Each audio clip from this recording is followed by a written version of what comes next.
We are joined today by head volleyball coach Scott Swanson. And coach, the team split their matches this past weekend at home, losing to A&M on Sunday, but picking up a nice win against LSU on Friday.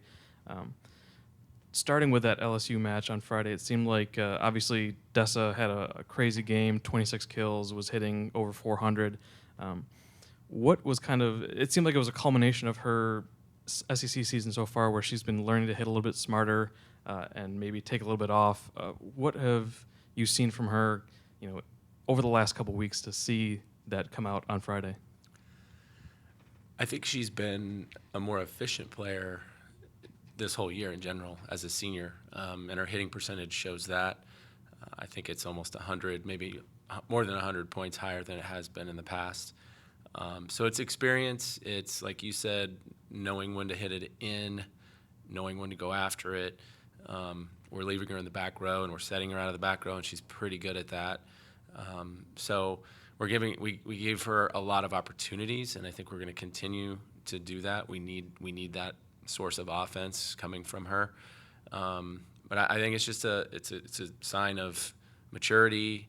It's a sense of urgency as a senior to want to finish playing your best, and I think she's just really focused on doing everything she can to help this team win more matches. So we're excited about that, and excited about how well she's playing, passing as well. I think that helps. The fact that she's passing the ball better is giving her more opportunities to be a good hitter. She's going to have one-on-ones and better sets when she's able to get that first touch high and closer to the net, and she's been very good at that the last two matches we've played. And on Sunday, it was a tough match against a red-hot A&M team, but it seemed like defensively over the last few matches, and granted you've been facing some standout middles, but Babers had another big game, and I was hitting at a very high percentage. Is there a kind of an effort now in practice to start worrying about how to cover those middle hitters for opposing teams? Because you have another great middle hitter coming up this weekend in Jasmine Johnson, and obviously Georgia has two great middles coming up on Sunday. Is there a way to kind of adjust and refocus your defense through the middle?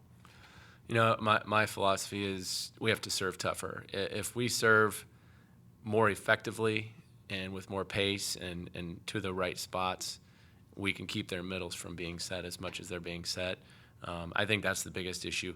Otherwise, what we're looking at is we're going to have to put two people. We're going to have to commit two people on some of these middles, and then somebody else is going to be open. So you can get away with that for a play or two, and then the offensive coordinator on the bench is going to see that, and they're going to say, okay, well, next good pass, let's set it away from there, and let's keep going back and forth. And it's pretty hard to stop a good middle when there's a good pass and a good set by yourself.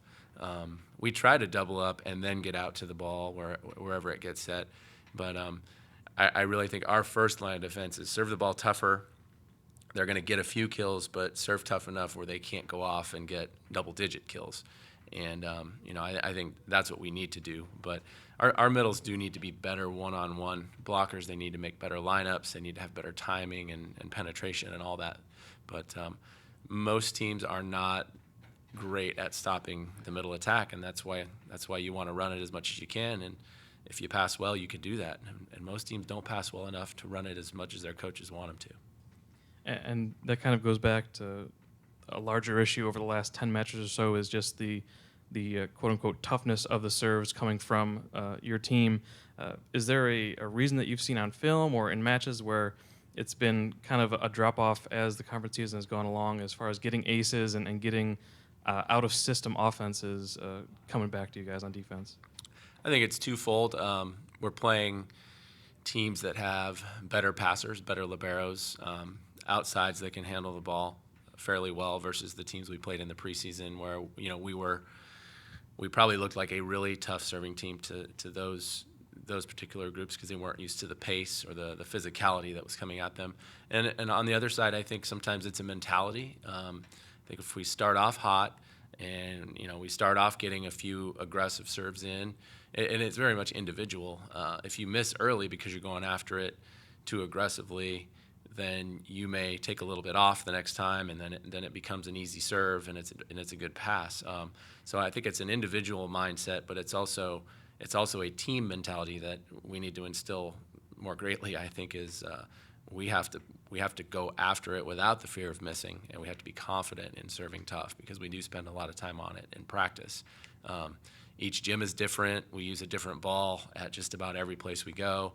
So there's a lot of different factors. The smaller the gym, I think the less the ball moves around, like in our place. The bigger the arena, the more it can float out on you or knuckleball around. So there's a lot that goes into that, and I don't know how much each individual server thinks about those things, but that's things that the coaches think about. And we'll transition to this coming weekend. You hit the road for a long road trip out to Starkville for Friday against a very scrappy Mississippi State team that split with you guys last year and kind of have some new weapons this season. Obviously, they have Singleton, who's an outside hitter that can just smoke the ball, but they seem to have more complementary pieces to her this year with Johnson in the middle and Vucin and Hill kind of helping her balance the offense out a little bit. What have you seen from them on film?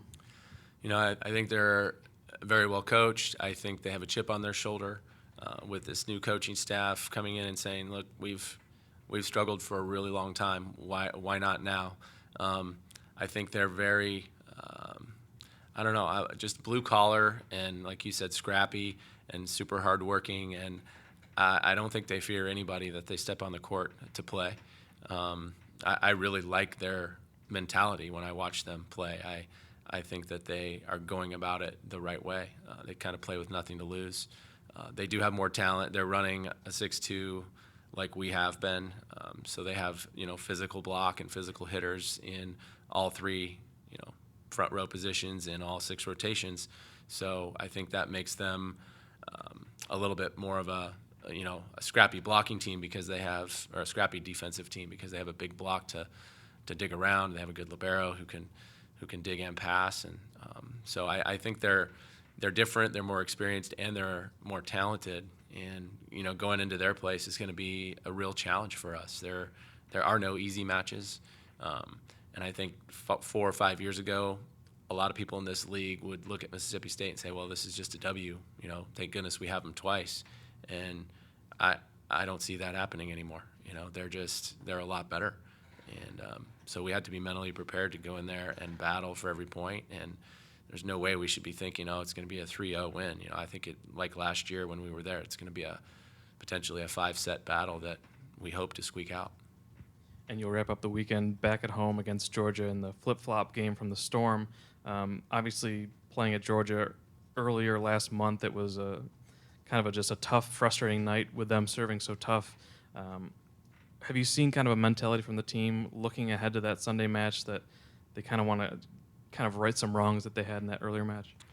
We haven't really talked about it. We're not looking past Mississippi State, but I have that feeling, and I think that they may have that feeling. I can't speak for them, but I think we know that was a match that we definitely let get away, and we had a mentality change that we didn't like the result, because of it. And so I think having them in our gym, we should have the upper hand. We have a tougher place to play than they're used to. We're going to have a big crowd, hopefully. It's going to be loud in there, and the band's going.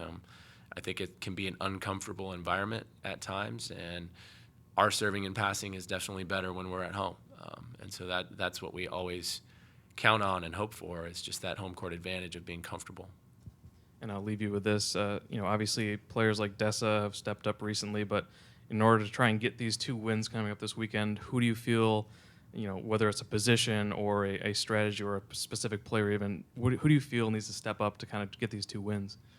I think we need to have contribution from our pin hitters. I think we need to be very, very consistent and high kill, low air. I think our middles need to start blocking more balls, and I think everybody playing defense behind that block needs to step up their game and change their mentality a little bit about not letting balls hit the floor and being prepared for hard swings. Like we haven't handled the pace very well recently. Almost kind of surprised by it when it's coming that hard at us, and that's not really an excuse because we see it that hard every day with our assistant coaches hitting it. So I think we just need to have that same type of blue collar, scrappy mentality that I see in Mississippi State right now, where we're just going to put our heads down and go after it and not worry about what happens until the match is over. All right, Coach. Good luck this weekend. Thanks for your time. Thank you.